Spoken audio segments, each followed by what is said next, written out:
Oh my god, people, I love this book, Serpent and Dove by Shelby Mahurin. I have to say, it's completely amazing. I have been swept off my feet by this book. I mean, yeah, it's so good. What we are going to find here, we are going to find this new world building. At the beginning of the book, maybe we don't know exactly where our feet stand, but as we keep on reading, we are going to find that the author does this great job of constructing this world in which we are going to live as long as we keep on reading. And it's amazing. She has created a new way of living inside these pages. You're going to find like these two opposite sides. We have on one side the witches, which are female, and there's like different covens, and they interact with the magic in different ways. We're going to find some that use nature, some that use blood, and they are like in hiding, and also some of them are attacking this other faction, who is a men faction, who that's ruled by the church and the king, and they are at war, as I say, with the witches. There is this organization called the Chasseurs. I don't know if I'm pronouncing this right, and they have been like witch hunters, and they think that witches are evil and that you shall not suffer a witch to live. So we are going to find these two factions, and they have been at war for some time now, and we are going to learn why they are at war and what began this war as we keep on reading. And I have to say, I become addicted to this new world, this new way of living, and to all these characters that we are going to find in this book, because all of them are constructed in an amazing way. And I have to say, I loved everyone I encountered in this book. We are going to find this main character. The story is going to be told by two main characters, Lou and Reid. Lou is a witch. She seems to be running from something, and when we find her in the first pages, she is dressed as a man, and she wants to steal some kind of ring that has some magic abilities, and she needs this ring to remain hidden, because as I say, she seems to be running from someone, and we are going to learn more about this running thing as we keep on reading. So I'm not going to say anything because I want it to be as spoiler free, as surprising for you as it has been for me. And also we are going to find this other main character, who is Reid. He is one of the witch hunters, and he's very pious, very self-centered, and he always tries to do everything by the book, literally. And yeah, he's one of these witch hunters, and he has been all his life, he's been taught to believe that witches are bad, that witches are evil, and he's like this very patriarchal society in which women are seen as something less. Women has to abide to everything a man says, and obviously women who are powerful and have magic as witches are seen as the evil thing. So yeah, we are going to find a lot of things they're going to find a lot of things that are going to make us think about society and the woman role and everything, because yeah, we're a bit far from this book, but not so much. So yeah, we are going to be thinking about a lot of things while writing this book.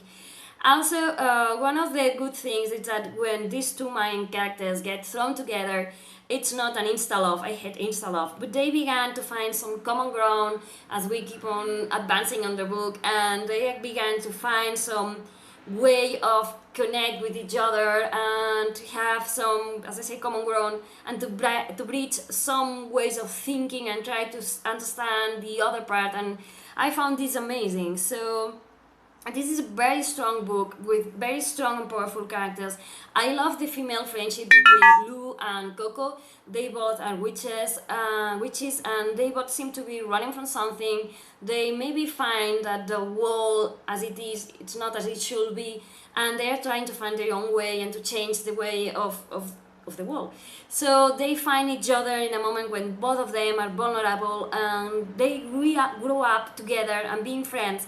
And I have to say that this friendship they have, it's amazing, because they know they can count in the other one, and they want to protect the other before they protect themselves, and that's a very strong view onto friendship. Also, we are going to find other characters who are amazing, because we see that they began to rethink everything that they've been told. We are going to find a witch hunter called Ansel, and he's going to be completely adorable, because he has been brought up in this church idea of witches being bad, but suddenly when he begins to see witches, he begins to see them from another kind of perspective, and he begins to understand them, and he begins to break from this, very subtle way of thinking, and I love that. I have to say, I love this various point of view because we get to see the two sides of this war. We are going to see a witch and how she feels about magic, and also how she feels about her own kind, because there's, as always, not everything is black and white. There's a lot of colors in between,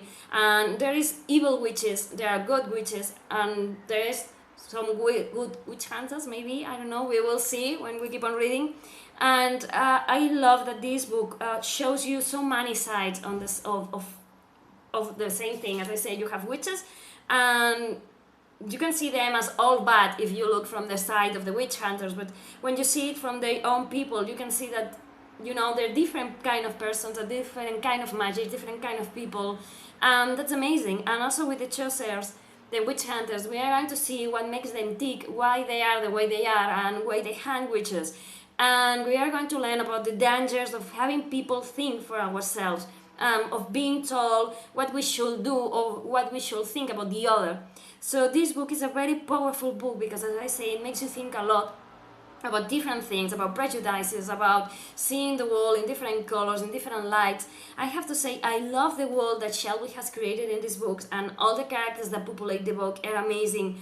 And you are reading, and suddenly you don't expect it, but there is a powerful twist and a powerful revelation, and you feel yourself ingrained into this story because it keeps on evolving in your hands, and it's amazing. It's much more than I expected it to be, and I have to say that I loved losing myself into the pages of this book because the narration, it's so good, it's so vibrant, the world, it's so amazing, all the characters come alive in a way that it's amazing. It's yeah, I can only say good things about this book.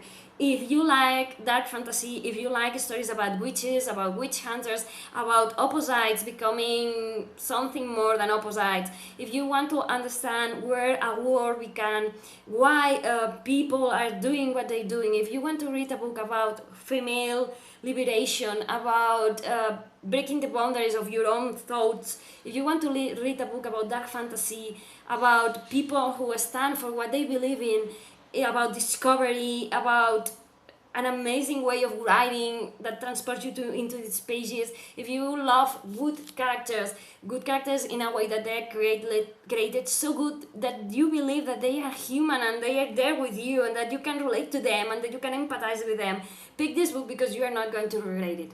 I'm doing this review and I just keep thinking, okay, I'm not making justice to this book. I'm just falling so short and so far of saying how good everything in this book is. From the writing, the narrative, the story, the twists, the turns, the characters. Just pick it. Just go and buy this book because I think you won't regret it. So thank you for watching. Bye!